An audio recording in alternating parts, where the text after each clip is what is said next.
and welcome to another Spirit of Nature art video tutorial. And today we are back with this little altered book that I made from a kiddies book from the charity shop. We've done the first spread already. I will put the links to how I made this book and how I did this beautiful blue tit spread here. But today we're working on this second spread where I already prepped the pages with some old map books and some gesso. But I was inspired by this beautiful photograph of a fox that was on the front cover of my village magazine, and I kind of felt I wanted to do a bit of a winter scene. So I've got this napkin here and also that kind of a stencil that felt like a snowflake. So the first job here is to separate that beautiful pretty winter scene from the backing of this napkin. So there was two sheets there that I took off the back. So you can see then what I'm left with is this single sheet with the pattern on, but it's also quite transparent. And so I'm just kind of measuring that up and tearing off the excess that we don't need so that we can put that in place and see how this is going to look. So I'm using some insides from cereal packets just to protect the rest of the book. All that hard work, I don't want it to get ruined now because things are starting to get wet. So this is a matte medium gel which I am watering down because when we use this kind of glue with napkins, we don't want it really thick and gloopy because we risk getting the napkin torn and damaged. So I'm just putting it where I want it to be, and I'm painting on that matte medium gel and putting it in place, and then I'm going back over the top and putting more gel over the top as well. The reason I'm doing it like this is because I'm less likely to get air bubbles in there.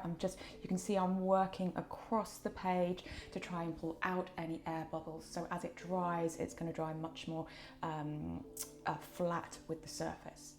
That matte medium gel, what starts to happen as that dries is the transparency of that white starts to come through, so we can still see the map pages underneath. Now I wait until it's completely dry before I trim it. If I try and trim it whilst it's wet with all that glue, it's just going to tear. So a little bit of patience here goes a long way. And we can start to see how that winter image and the fox is all going to start to come together here with that lovely winter snowflake as well. So each time I do one layer, I just kind of put things back in and see how it's all going to come together.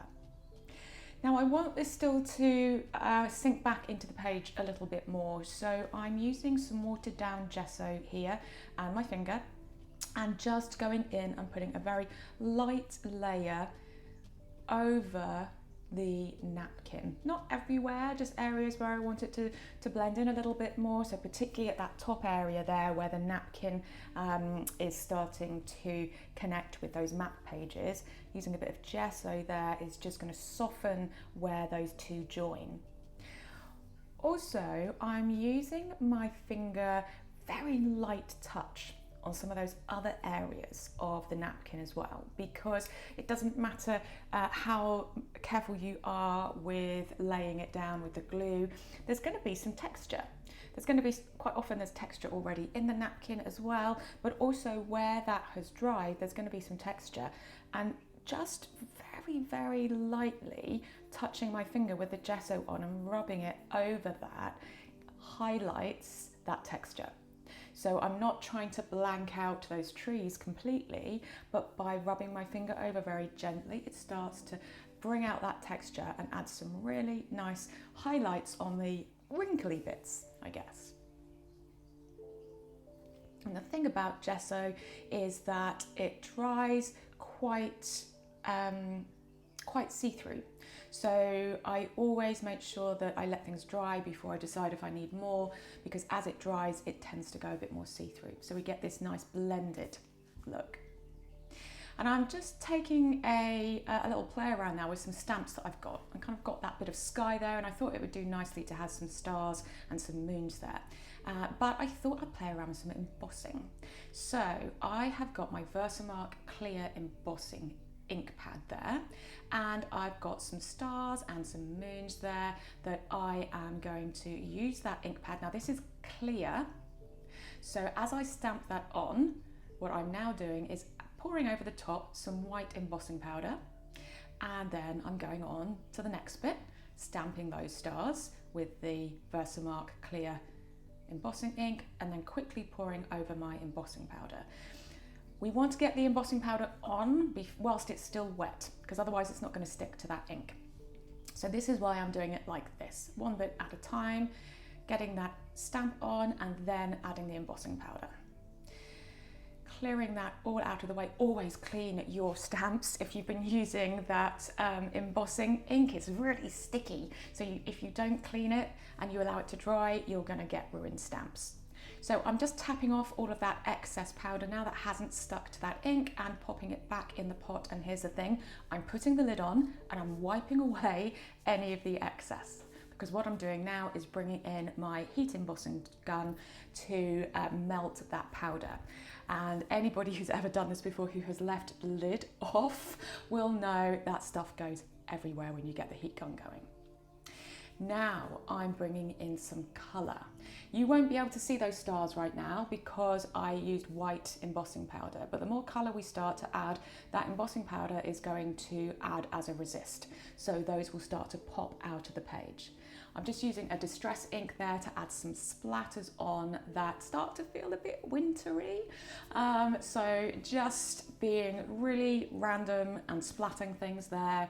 And whilst I'm looking at this, I'm not quite sure what to do next. So I kind of go to a bit that I normally leave to the end, which is stamping on my sentiment. So I found a sentiment that I liked on that Visible Image stamp set there, and I'm just using a bit of leftover background from another project which I'd made using distress inks and stamping that sentiment straight onto it and starting to look at how I want that to fit on the page here. So I'm bringing in that star stamp again, and I'm matching distress oxide ink. And that's the thing about the distress ink pads, oxides and ink, you can use them to stamp as well. So just using that and part of the stamp just to start to frame that sentiment. And again, particularly when I'm using oxides, always make sure I clean the stamps as well. And now wanting to edge that, so I'm bringing in that same, I've used a VersaFine ink there, permanent ink, to stamp it and to go around the edge. And then again, this winter theme, I have this little stamp here that was kind of like a snowflake that I wanted to stamp into that. It was a bit hard work, but we got there in the end. So we ended up with holes in that, but also the little bits, as you can see, that came out of the bottom that add like snowflakes on the background as well. So I'm coming back in now with that Distress Oxide ink just to start to colour up those little snowflakes so they don't disappear completely. So just dabbing them, not wanting to cover them completely, getting a bit of texture on there, a little bit of colour, and just seeing where they will fit on that page as it starts to come together. And because they're snowflakes, they need a little bit of sparkle to them, so some Distress Mica Spray, just squirting that on now and allowing that to dry so that those snowflakes will have a little bit of sparkle. They're going to be subtle, they're not going to stand out massively on that background, but the background is quite subtle, so they're just going to sit nicely in there. Now wanting to bring in this lovely snowflake, so again using this matching colour. I'll tell you the colours, I think this is Salvaged Patina, I think. It's not standing out quite as much as I want it to, so I'm going to also bring in a slightly darker colour. I'm going to use my Distress ink that is Peacock Feathers, I believe, so it's a bit darker. So it's coming off the page a little bit more. I quite like when I'm using these kind of patterns to have them coming off the page, as you can see. So they're not the full pattern, they're hanging off. It kind of gives that sense that there's something beyond the page. And doing the same, using the Distress Oxide to start with, then going in with the ink. Always making sure you use a different pad when you swap between inks and oxides, because it will stain the pad otherwise. So we've got our snowflakes, we've got our sentiment, just playing around with where that's going to go, putting on these little teeny tiny snowflakes to seeing where they're going to sit, and starting to put things in the place that I want them. So I'm just using tacky glue here and a cocktail stick just to spread that around a little bit and put that in place. Because there's quite a bit of texture behind with that napkin there, I'm just going to put an acrylic block on and a bit of weight just to make sure it properly sticks to the surface. And the same with Mr. Fox.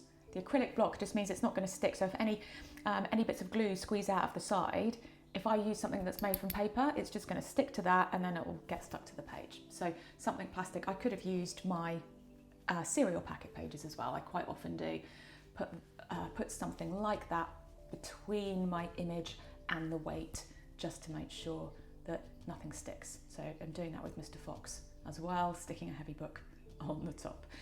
A little bit of weight for just a few minutes to make sure it sticks to the surface properly.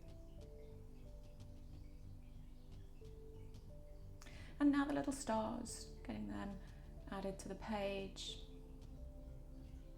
completely randomly, wherever I just fancy putting them.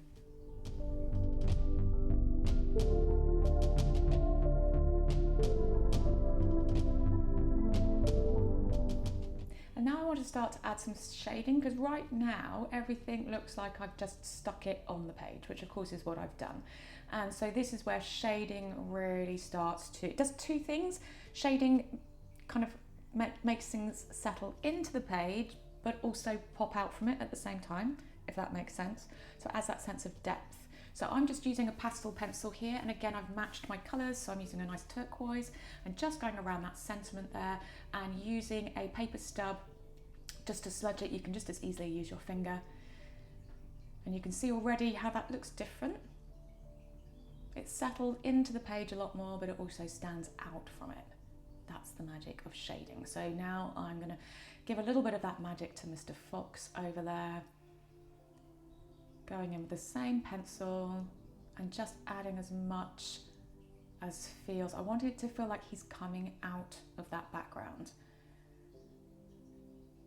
I really wanted to connect him with that map. It felt like that fox wandering through the winter countryside. The map gave that sense of journey, and those colours and the textures give that sense of winter.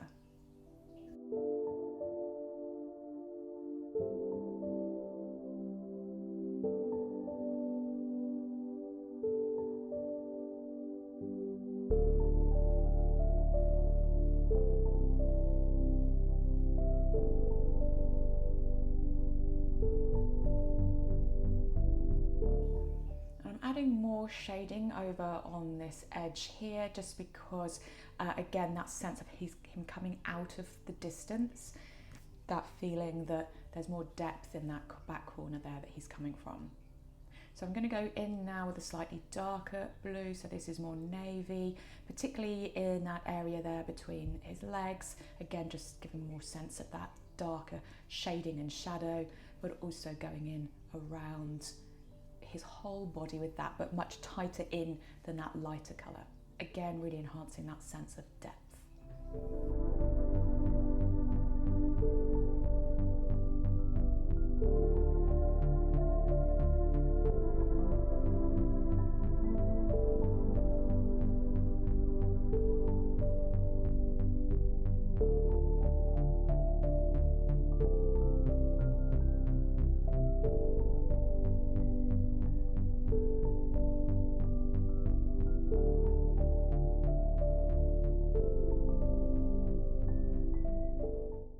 Now I want to make those stars and the moon that I embossed in white, that I said you're not really going to see right now because it was white on white. Now I'm going to go in and give them some shading as well, so they start to really pop out of the page. And because I used a white embossing powder here, any colour that's gone onto this page is going to resist those areas. So shading them now is really going to help them to pop out of the background. So I'm just using those same colours, same pencil stub, just going in, adding some shading, and then softening it with the pencil stub.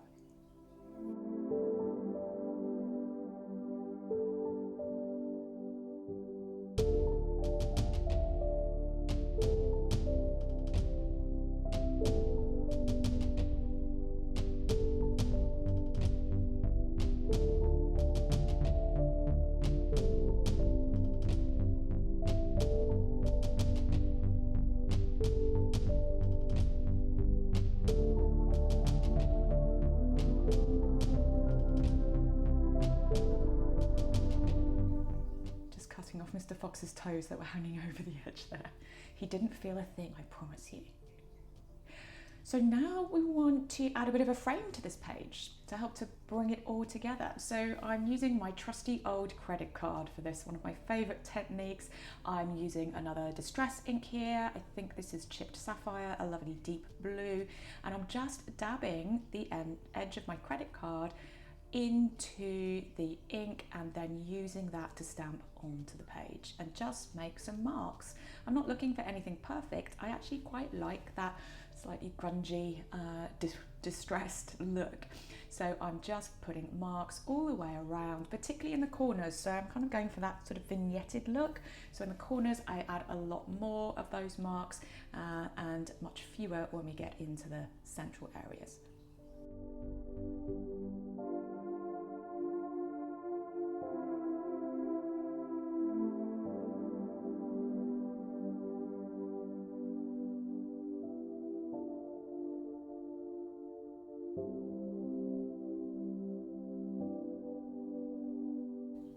I just want to bring some of that texture and sense of kind of frost and snow. You know, often when you see photographs of rain and snow coming down, it's like lines, isn't it, where it's blurring. So I'm adding some of those lines into the actual body of the image as well, just to give that sense of movement. And now I'm just going in, before it all dries completely, I'm just going in with a paper towel and just dabbing it. Just again to just distress that and soften it a little bit more as well. So I'm not trying to take all of the ink off, I'm not trying to smudge it, I'm just trying to give it that slightly aged look. I'm just going back in and adding a few more where I feel that it's needed. And I'm now again just wanting to help that sentiment pop a little bit. So I'm going in with a Pigma Micron pen. This is a blue one, and just edging around that sentiment. Again, just giving that a bit of a frame as well. And now going in with my white gesso and doing a similar thing with that credit card. By the way, this is not my active credit card, but doing the same thing. That mark making in the same spaces that I did with the dark blue, just to add the highlights rather than the shadowing that comes from the dark blue. And again, adding that into the spread to give that sense of perhaps snow coming down in the background.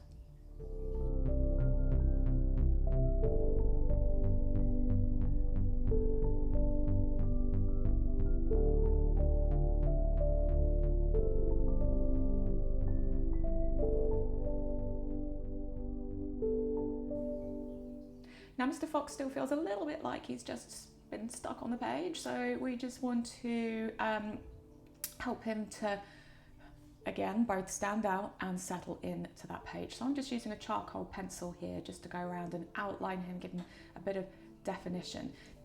This picture is a glossy picture. It's from the front page of a magazine, so it's really glossy. So, you know, we can't do too much to him because it's just going to come off. But this charcoal pencil allows me to put a bit of shading on there and smudge it a bit without it completely coming off. Or you could just as easily use a Pigma Micron pen, so if you had that in black, you could add a little bit of that as well. But I just wanted to soften it a little bit with that pencil stub. And I think you can see the impact and the difference of that. He stands out so much, but he also looks like he belongs on that page now. So I hope you've enjoyed today's video. I hope it's inspired you to get creating, and do come back. We've still got 2 more spreads to complete in this Kids Altered book. Happy creating!